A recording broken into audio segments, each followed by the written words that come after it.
Naging emosyonal ang pagsalubong ng mga kaanak ng Pinay caregiver na namatay sa missile attack sa Tel Aviv sa Israel.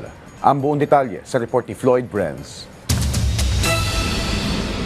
Naiuwi na sa Pilipinas ang labi ng OFW caregiver na si Mary Andevera na nasawi sa isang missile attack sa Israel. Sinalubong ang mga labi ng kanyang pamilya at mga opisyal ng pamahalaan para matiyak ang maayos na pag-uwi at agarang tulong para sa mga mahal sa buhay ni Mary Ann.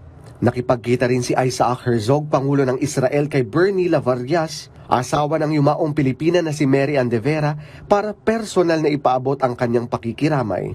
Nagpaabot ang Estado ng Israel ng taus-pusong pakikiramay sa pamilya ng biktima at sa buong bansa, kasabay ng pasasalamat sa mga Pilipinong caregiver na malaki ang ambag sa kanilang bansa. Nagsagawa rin ang Philippine Embassy in Israel ng vigil prayer sa Jerusalem para kay Mary Andevera. Muling magbubukas ang Philippine Embassy in Tel Aviv para sa limitadong serbisyong OWA, MW at consular para sa mga Pilipino sa Israel.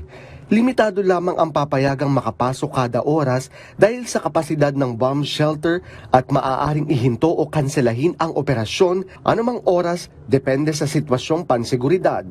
Tatanggap lamang ang Migrant Workers Office ng mga OFW na nagbabakasyon at may flight pa uwi ng Pilipinas sa loob ng 1 linggo para sa progreso ng balik manggagawa Overseas Employment Certificate. Pinayuhan naman ang komunidad ng mga Pilipino na magpa-appointment muna at makipagtulungan sa ipinatutupad ng mga hakbang para sa kaligtasan ng lahat. Karagdagang 10 kababayan natin ang naihatid ng DMW OWA team ng Embahada sa Taba Border Crossing para makalabas ng Israel. Pagdating nila sa Taba, Egypt, agad silang sinalubong ng mga kawani ng Philippine Embassy at ng OWA Rapid Response Team.